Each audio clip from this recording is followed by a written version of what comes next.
Hi guys and welcome back to Is It Worth It Reviews. Today we are talking about in-ears Moondrop Blessing 3. Their predecessors, Blessing 2, have somewhat of a famous status among in-ears aficionados. Today, anyway, we are talking about Blessings 3.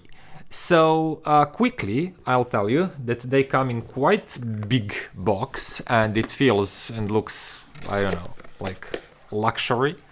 Unnecessarily luxury, I would say, because there is not much inside of it. There is like a carrying case that I cannot find right now, funnily enough. Then 6 different silicone tips. I always like a good choice of tips and it's very practical. But aside from that, I don't see a reason for this big of a package, but you know, it's luxury and customers that need to feel special. I don't know if you feel special about this outer casing with like cutesy waifu character on it. Just a wild guess here. If you're a teenager, I suppose you're going to love this. Other than that, it might feel a little bit cringe, but yeah. And if you're interested in specs, I'll put that on the screen. They're like decently sensitive. There's nothing unusual to actually talk about. Except one thing, basically, because these are a combination of dynamic drivers plus balanced armature drivers. And those dynamic drivers are paired in pairs of 2, whereas both drivers play same frequencies and they cancel each other's vibrations. It's basically the same trick that Kef did in their latest subwoofer 60KC62 or something like that. It's a clever way to achieve something, and Moondrop did that in earphones here. And you can actually see it because these are translucent. You can see 2 dynamic drivers facing each other and pulling the same bass frequencies. And we'll talk about the bass line a little bit later. And then you have these 4 balanced armature drivers adding upper frequencies. The headphone itself looks decent, looks quality made. You have this aluminum piece here on top, then it's a translucent plastic that so you can see everything that's inside. Then the nozzle itself doesn't have any ridge for holding your silicone tips, and I thought, wow, this might be a problem, but actually while using them, it never happened to me that tip falls off. Aside from that, this is quite a big and chunky earphone, so you have to be aware of that. For me personally, comfort is great and they really stay securely in my ear.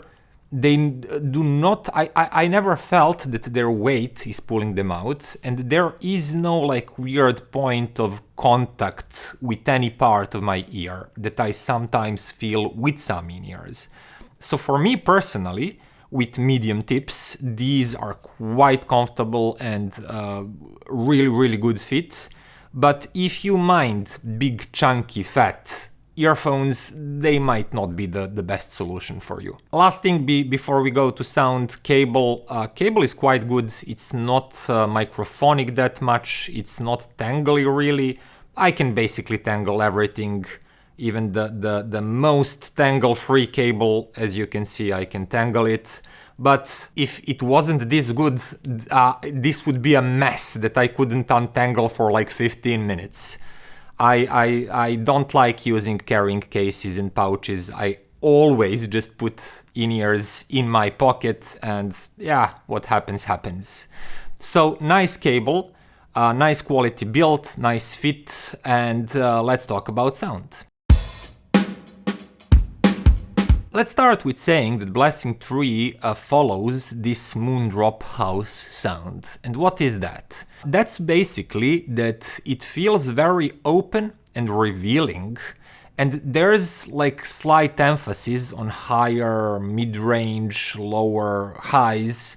So because of that, everything feels very open sounding, but it's done in a way that it doesn't feel overly edgy and like sharp, not positively sharp, but it doesn't feel negatively sharp, like it wants to claw at your eardrums. In general, that's Moondrop's house sound. They make their headphones sound very open and airy, and there is usually quite a bit of soundstage and separation, and that's also true for these in-ears, but without some really sharp nastiness that you can hear with some other brands. But the overall tonality of these is well judged for an in-ear.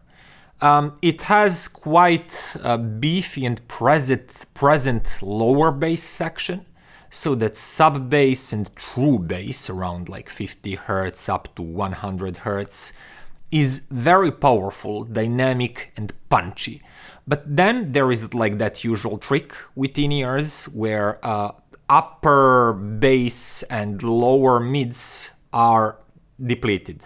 And that gives you a sense of clarity and cleanliness and firm grip, and bassline not bleeding into the mid-range. It also thins out the mid-range.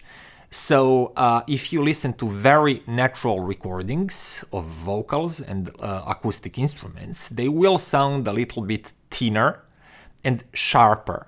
Now, we can be very forgiving and call that sparkly sound. You know, when you listen to somebody picking strings on a guitar and you say, wow, that sounds sparkly. What that basically means is that edges and that higher, brighter parts of the tone are emphasized. And you can see that in frequency graph too. Those around 4, 5, 6 kilohertz parts are emphasized, and they give that sort of open, sparkly character to the mid-range. But the balance is definitely skewed towards that part, because that lower mid-range is lacking. You will lack that vibrant chamber feeling of acoustic instruments and that chambery, chesty tone of vocals. And I do not hold that too much against Blessing Trees, because basically every in-ear on the market, or at least every that I know, is tuned that way. Apparently, kids love it that way. Luckily enough, unlike some other in-ears that sound very analytical and sharp and piercing, these have smoothness, and that helps a lot. So you can be that bright and sparkly and slightly thinner in the mid-range, but you can still have smoothness so that doesn't become too tiring or annoying.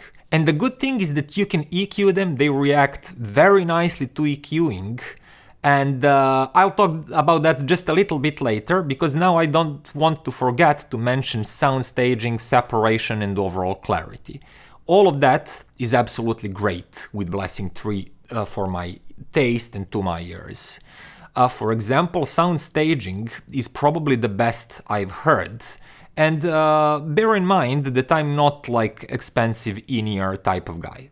Just 3 years ago when this channel started, I was using like in-ears that were cheaper than $50 US. That was like a norm for me. And now I have more expensive stuff.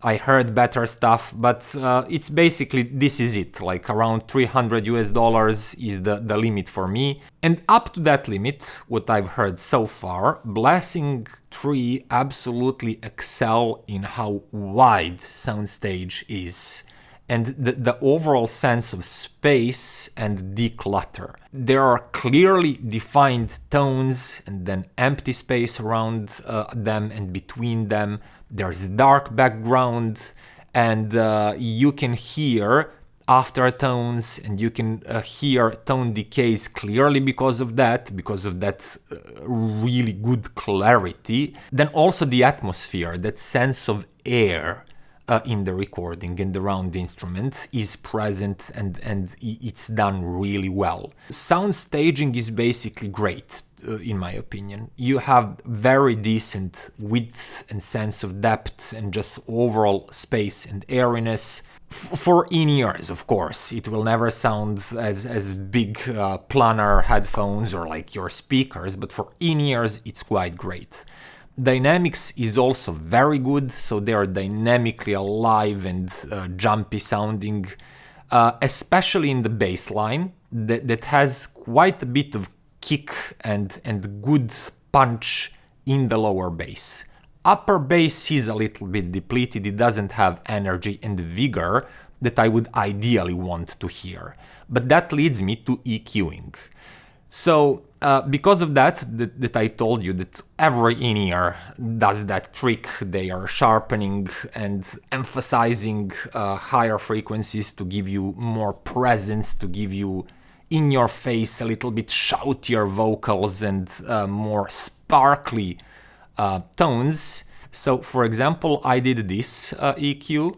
It's just a little bit of added bass response and taming those around 4-3 kilohertz frequencies where it's the highest bump, taming them just a little bit, like few dB. And then these started sounding quite a bit more natural and full-bodied.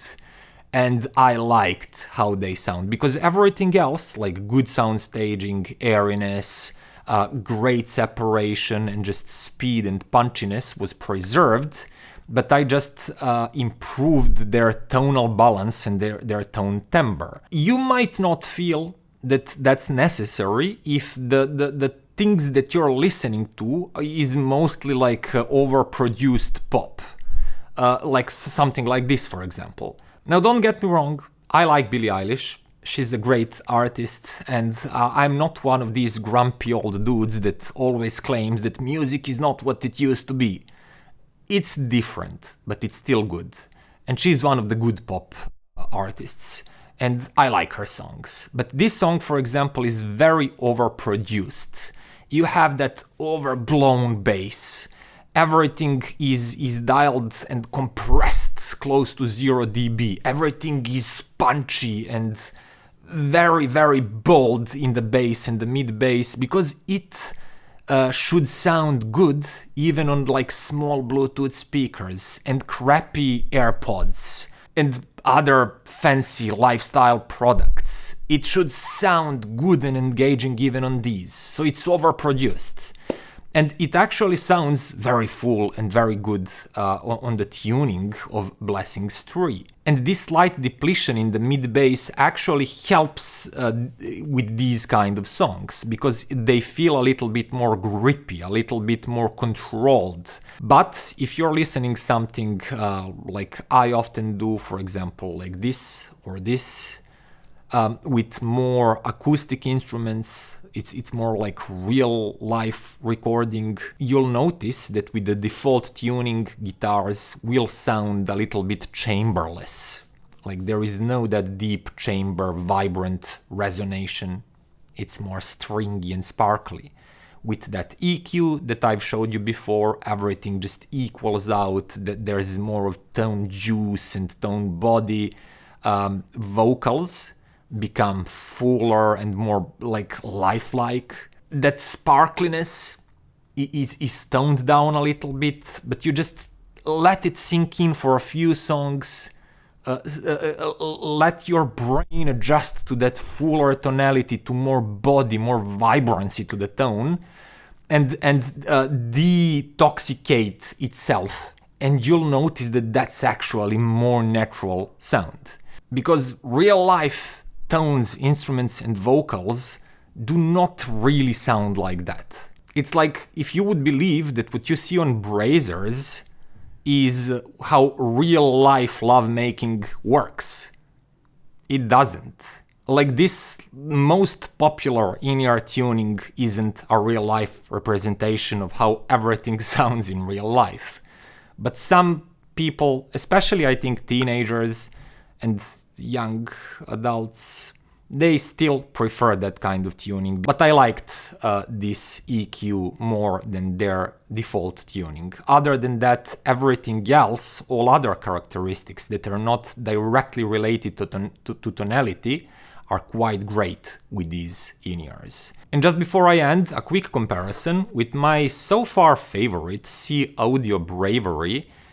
These are currently $280 or something like that, so very price comparable. I loved them, but in a direct comparison, Blessing 3 is clearly a better sounding in-ear.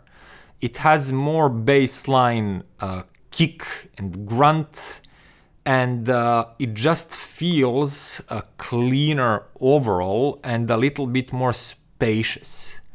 And Bravery is a very resolving in-ear itself, but when you compare them directly, it feels like tones are melting together and hazing just a little bit more. And dynamically, Bravery feels a little bit flatter. Blessing 3 definitely has more dynamic range and it can sound more explosive and more rhythmic when it needs to, while at the same time offering higher resolution without being sharper and more analytical sounding. So it's not that they sound sharper and achieve the sense, the fake sense of resolution, but they actually do have more resolution, more detail retrieval, and like just cleaner tones than Bravery here. So at that price of $300 Blessing 3s are actually my new favorite. Just a short mention, but they take this comparison with a pinch of salt. I did hear Blessing 2s. At that time, I compared them to Bravery for a really short period, and I felt that these two are more in line, like similar quality in-ear. And Blessing 3 is better than both. As I said, it is cleaner, it has slightly grippier, better controlled bass line, and because all of these come at similar prices, there is no doubt in my mind I will not make this longer than it needs to be. Blessing 3 is what I would go for right now if I was on the market. So these are now becoming my new in-ears that I will be using, like my new favorites, instead of SeeAudio Bravery that were up until now. And that would be all for today, guys. Now, if you like this video, click that button, comment, subscribe. Oh, also check the link down below the video. It will lead you to Blessings 3 on Shenzhen Audio because they sent this in for a review. Thank you for watching and see you next time. Bye.